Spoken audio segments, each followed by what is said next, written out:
श्री शिवाय नमस्तुभ्यं मित्रों, जय महाकाल, हर हर महादेव। तो मित्रों, कैसे हैं आप सब? आशा करते हैं आप सब लोग बहुत अच्छे होंगे। मित्रों, हम सबको पता है कि 5 अक्टूबर को रविवार चतुर्थी तिथि का दिन पड़ा है। इस दिन हम सभी लोग अपने घरों में एक विशेष उपाय करेंगे, जिसमें हमें चंदन से करना है। चंदन की 9 बिंदी आपको 9 जगह पे लगानी है। आपको ध्यान रखिएगा, आप दोनों में से कोई भी चंदन ले सकते हैं। यह ऐसा अवसर है जो कि बार बार नहीं आता। ये केवल रविवार चतुर्थी के दिन ही किया जाता है। आप सभी लोग इस उपाय को करके अपने घर की परेशानियों को दूर भगा सकते हैं। तो चलिए हम बात कर लेते हैं, आखिर कौन से ऐसे 9 स्थान हैं जहाँ पर हम 9 बिंदी लगाने वाले हैं। इस उपाय को करने से मित्रों, हमारी इच्छा, हमारी मनोकामना बहुत जल्दी पूर्ण होती है। सामने स्क्रीन पे आपको दोनों चंदन दिख रहे हैं, ठीक है मित्रों। अगर आपको लाल चंदन मिल जाता है तो आप लाल ले लीजिए। लाल नहीं मिलता, यदि पीला मिला है तब भी आपको उपाय करना है। कहने का मतलब है कि आपको दोनों चंदन में से कोई एक चंदन लेना है। दोनों मत लीजिएगा कि थोड़ा लाल भी ले लिए थोड़ा पीला भी ले लीजिए। लिया, दोनों चंदन में से कोई एक चंदन लेंगे। इसके बाद तांबे का कलश लेंगे मित्रों, जिसमें अपने घर का जल डालेंगे। और ये विशेष उपाय है, ठीक है। विशेष उपाय है तो आपको गंगा जल इसमें ज़रूर डालना है, थोड़ा सा ही। अगर ज़्यादा है तो ज़्यादा डाल लीजिए, वरना थोड़ा सा भी पर्याप्त होगा। अब इन दोनों चीज़ों को डालने के बाद में अब आप चंदन लेंगे, चाहे लाल चाहे पीला, और लेकर हम अपने इष्ट, अपने आराध्य भगवान शिव शंभु यानी महादेव जी की शिवलिंग के पास पहुंच जाएंगे। अब आपको क्या करना है, अब यहाँ पे समझते हैं। सबसे पहले मित्रों, हम जो जल लेके गए हैं उस जल को आप महादेव जी की शिवलिंग के ऊपर श्री शिवाय नमस्तुभ्यं मंत्र का जाप करते हुए समर्पित कर दीजिएगा। जब आप जल समर्पित कर चुके होंगे और जल पूरी तरीके से महादेव जी की शिवलिंग से नीचे गिर चुका होगा, अब आपको चंदन लेना है और एक एक करके महादेव जी की शिवलिंग पे आपको 7 बिंदी लगा देनी है। एक महादेव जी की शिवलिंग के ऊपर, माता के हस्त कमल पर, माता अशोक सुंदरी, भगवान गणेश, भगवान कार्तिकेय, और इस तरीके से नंदी महाराज जी के भी दोनों सींगों में करके आप कुल 9 बिंदी लगाएंगे। अब एक एक बिंदी को समझते कि आखिर पहले बिंदी कहाँ से लगाएंगे और अंतिम बिंदी कहाँ लगाएंगे। देखिए, यह हमारी इच्छा मनोकामना की पूर्ति का उपाय है। तो जैसे ही आप बिंदी लगाएंगे वैसे ही आपको महादेव जी का से अपनी मनोकामना कहते रहना। सबसे पहले आपको अपनी अनामिका उंगली में चंदन लगाना है। सबसे पहली बिंदी भगवान गणेश के स्थान पे, दूसरी भगवान कार्तिकेय के स्थान पर, तीसरी बिंदी माता अशोक सुंदरी के स्थान पर, चौथी बिंदी माता के हस्त कमल पर, पांचवी बिंदी महादेव जी की शिवलिंग के बिल्कुल ऊपर, छठी बिंदी शिवलिंग के पीछे साइड में, सातवीं बिंदी जहाँ से जल गिरने वाला होता है जलाधारी के ऊपर लगाएंगे मित्रों, और आठवीं और नवीं बिंदी आपको नंदी महाराज जी के दोनों सींगों के ऊपर लगा देना है। एक एक बिंदी को लगाने का यहाँ पर क्रम बता दिया है, आप इसी तरीके से लगाइएगा।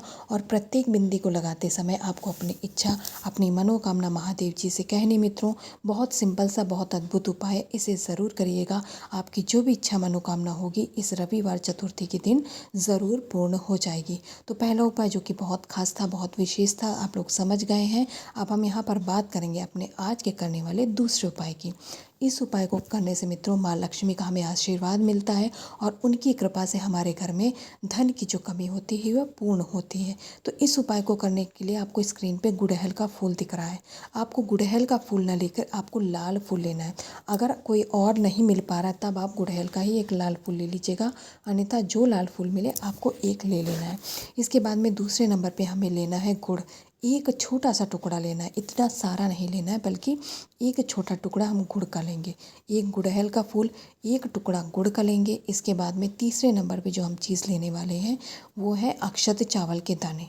हमें कटोरी भर के नहीं लेना है, बल्कि गिनती नहीं करेंगे। एक चुटकी के अंदर जितने भी चावल के दाने आपके आ जाएंगे, आप उतने चावल के दाने यहाँ पर क्या करेंगे, ले लेंगे, ठीक है मित्रों।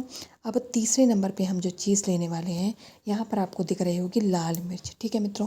लाल मिर्च का हमें यहाँ मिर्च नहीं लेनी है, बल्कि लाल मिर्च जो सूखी होती है उसके आपको 11 बीज निकाल लेने हैं, ठीक है। 11 बीज गिन करके हमें चाहिए, केवल बीज का काम है, हमें मिर्च नहीं चाहिए, ठीक है। हरी मत लीजिएगा, लाल मिर्च के ही बीज लीजिएगा। जो पक जाती है मिर्च, उसके जो बीज होते हैं बहुत आसानी से निकल आते हैं। तो कुल मिलाकर यहाँ पर हमने 4 सामग्री ली है, ठीक है। ये सबसे पहले फूल लिया है, और फिर गुड़ का टुकड़ा, अक्षत चावल के दाने और लास्ट में जीरा बीज लेकर के इन चारों चीज़ों को आप तांबे का एक कलश लेंगे। अपने घर का शुद्ध जल और गंगा जल डालने के बाद में इन चारों चीज़ों को इसी कलश के अंदर डाल लीजिएगा और इसे उठा करके आपको इस उपाय को सुबह करना है, क्योंकि हमें सूर्य भगवान जी को अर्घ देना है और वो आप सभी लोग जानते हैं कि प्रातः काल में ही अर्घ दिया जाता है। तो इस उपाय को आप सुबह सुबह करेंगे। ठीक है मित्रों, सारी चीज़ें लेकर के पहुंच गए। सामने स्क्रीन पे आप देख रहे हैं जिस तरीके से इन्होंने अपने हाथ को उठा रखा है, इतनी ही ऊंचाई पे आपको, यानी कि 8 इंच की ऊंचाई पे अपने को कलश को उठाना है जब आप जल समर्पित करेंगे। और ध्यान रखिएगा, जो भी व्यक्ति इस उपाय को करेगा वो सफ़ेद कलर के वस्त्र धारण करके ही करेगा। ऐसे ही नहीं चले जाना है कि स्नान करने के बाद में बिना कपड़े पहने आप टॉवल लपेट के चले गए, बल्कि आपको सफ़ेद कलर का टी शर्ट हो या शर्ट हो, कुछ भी आपको पहन करके जाना है। इसके बाद में इस जल को आपको यहाँ पे समर्पित करना है।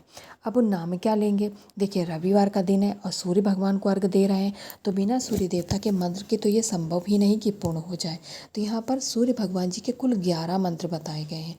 आपको जो भी मंत्र आता हो आप उस मंत्र का जाप करके जल को चढ़ा दीजिएगा। अगर नहीं आता तो आप ओम घृणी सूर्याय नमः इस मंत्र का जाप करेंगे। नियम तो कहता है कि 108 बार आपको कम से कम जाप करना चाहिए, लेकिन इतनी देर तक जाप कर पाना संभव नहीं है। तो कम से कम आप 5, 7, 9 या 11, यानी कि जो विषम संख्या होती है उसी क्रम में आपको इस सूर्य के मंत्र को जाप करना है। और जाप करने के बाद में आप सूर्य भगवान जी का आशीर्वाद लीजिएगा। उनसे जो भी आपकी परेशानी है उसके लिए आपको निवेदन करना है। जैसे कि आप यहाँ पर माता लक्ष्मी को प्रसन्न करने के लिए कह रहे हैं, तो एक बार आप उनसे निवेदन करने के बाद में फिर अपने घर पे चले आएंगे। 2 उपायों की बात कर ली है और मैं आशा करती हूँ आप लोग दोनों उपाय समझ गए होंगे। अब यहाँ पर हम अपने तीसरे और अंतिम उपाय की बात करेंगे। उससे पहले जो चैनल पर पहली बार आया है, मेरी आवाज़ पहली बार सुन रहा है, वो चैनल को सब्सक्राइब और वीडियो को लाइक करना बिल्कुल भी नहीं भूलेंगे। मित्रों, जो यहाँ पर हम लोग तीसरा और अंतिम उपाय करने वाले हैं, जब हमारे शरीर में कोई ऐसा कष्ट हो जाता है जो कि डॉक्टर की दवा से भी नहीं ठीक होता, तब आपको क्या करना है, अपने घर पे डॉक्टर की दवा के साथ साथ आपको थोड़ा सा उपाय भी कर लेना। उसमें क्या ही हर्ज है, बहुत छोटा सा उपाय है। सामने स्क्रीन पे आपको हल्दी दिख रही है, आपको 1 से 2 चुटकी हल्दी लेनी है। इसके बाद तांबे का कलश लेंगे, जैसा कि आप लोग जल और गंगा जल लेते ही हैं। इस 1 चुटकी हल्दी को इसी कलश के अंदर डाल दीजिएगा। अब इस कलश को हम उठाएंगे और बाकी कुछ नहीं करना। जैसे अभी आपने अर्घ दिया है सूर्य भगवान जी को, वैसे ही आपको फिर से अर्घ देना है।